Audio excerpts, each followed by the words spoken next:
పెద్దవారిలో అప్పుడప్పుడు డల్‌గా ఉన్నారు, మగతగా ఉన్నారు, వాంతొస్తున్నట్టుంది. ఇట్లా లక్షణాలు చెప్పినప్పుడు కామన్‌గా సోడియం అనేది చెక్ చేస్తాం. అంటే ఉప్పు, సోడియం క్లోరైడ్ అనేది ఉప్పు.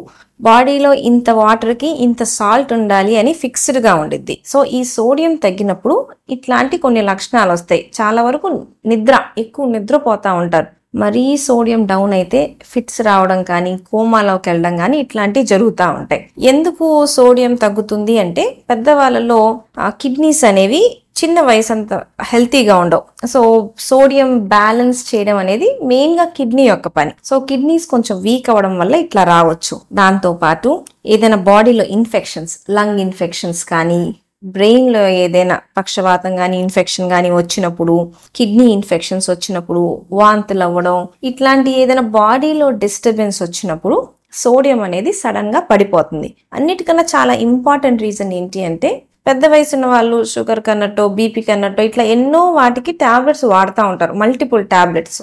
కొన్ని రకాల టాబ్లెట్స్ ఎస్పెషల్లీ బీపీ టాబ్లెట్స్, బాడీలో వాటర్ తగ్గించే టాబ్లెట్స్, కొన్ని రకాల ఫిట్స్ టాబ్లెట్స్, ఇట్లా కొన్ని రకాల హార్ట్ టాబ్లెట్స్, వీటి వల్ల కూడా బాడీలో సోడియం అనేది తగ్గొచ్చు. సో, మనము పెద్ద వయసు వాళ్ళు డల్ అవుతున్నారు అంటే మనం మెడికేషన్స్ అడ్జస్ట్ చేసుకోవాలి. సోడియం ఎందుకు తగ్గుతుంది అని చూసుకొని మనం సోడియంని మళ్ళీ సరిగ్గా సెట్ చేసుకోవాలి.